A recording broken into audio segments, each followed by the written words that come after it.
Don't say polo. Don't say polo. Thank you, thank you, thank you.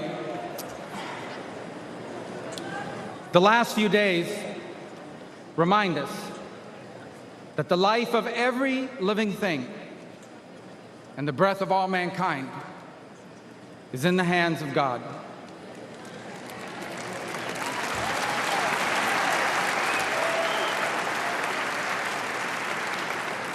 We were brought to the precipice of the abyss, and by the hand of God, reminded of what truly matters in our lives and in our country. This thing we do called politics, it matters. It's not unimportant, but it is our people who must always matter the most in everything we do.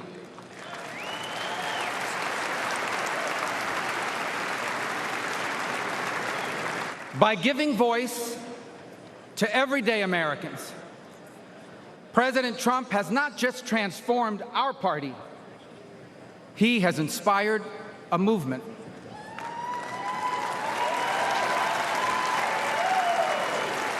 A movement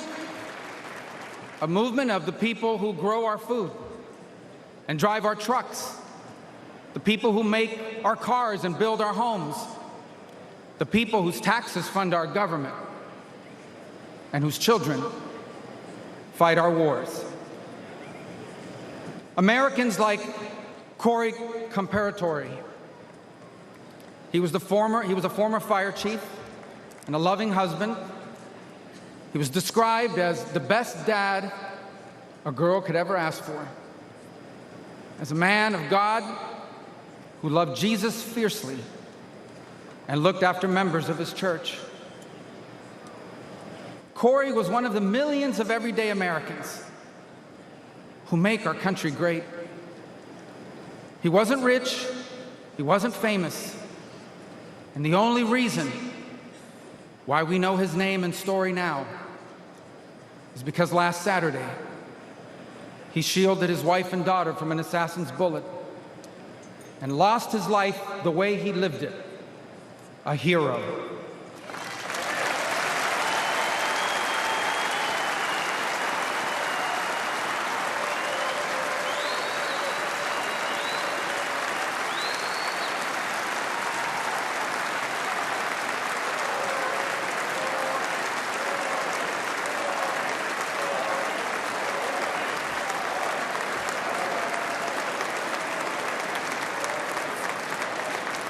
For those still wondering who are in the press and many watching at home, these are the Americans who wear the red hats and wait for hours under a blazing sun to hear Trump speak.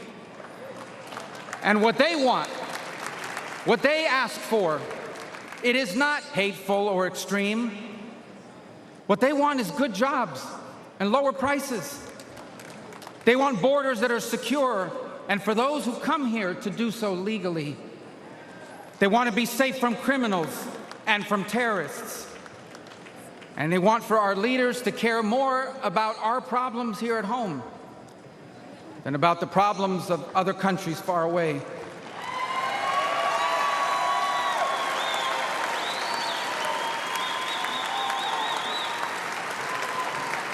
There is absolutely nothing dangerous or anything divisive about putting Americans first.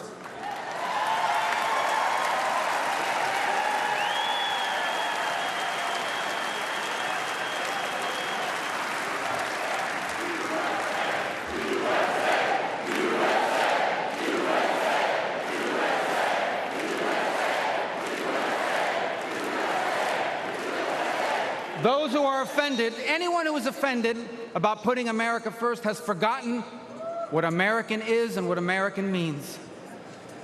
American isn't the color of our skin or our ethnicity. Americans are people as diverse as humanity itself.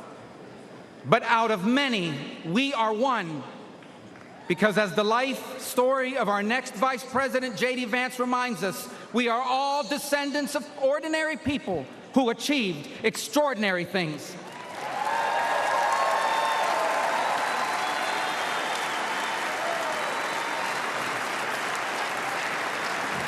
Who do we come from? We come from pioneers who ventured west to chase their dreams, and slaves who overcame bondage to claim their right to the promise of America. We come from exiles who fled tyranny in search of freedom, and of immigrants who left behind all they had and knew because they could not be or achieve God's purpose for their life in the nation of their birth. That is an American.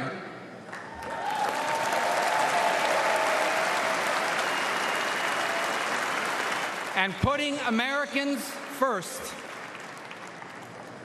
must be what this election is about. When President Trump was in the White House, Americans had more money and lower prices. Our borders were secure and our laws were enforced. Iran was broke, the Taliban stopped killing Americans, and Putin didn't invade anyone.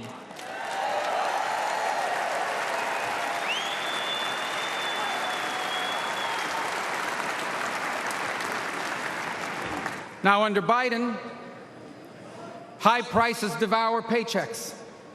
Criminals and drugs are allowed to flood into our country and terrorize our people. And Iran has money to support terrorists.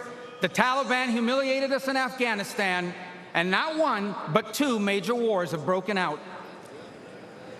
My fellow Americans, the only way to make America wealthy and safe and strong again is to make Donald J. Trump our president again.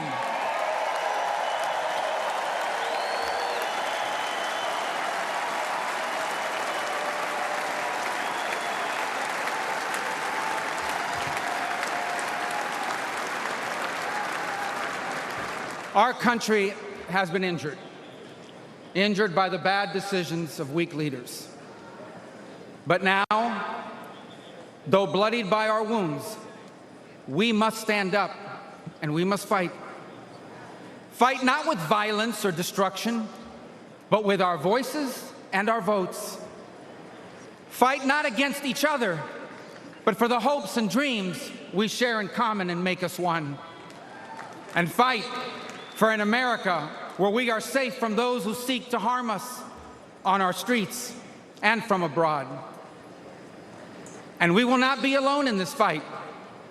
For leading us in this fight will be a man who, although wounded and facing danger, he stood up and raised his fist and reminded us that our people and our country are always worth fighting for.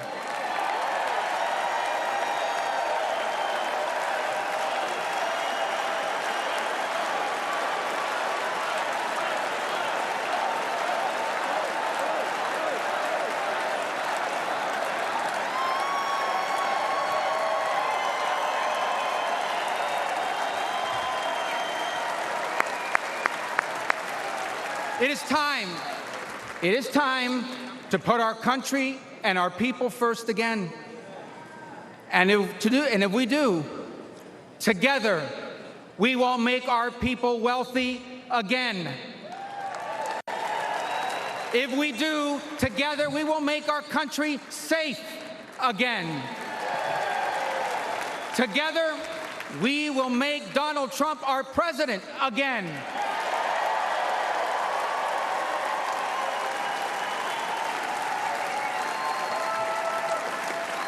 And together, we will not just make America great again. We will make America greater than it has ever been. Thank you. God bless you.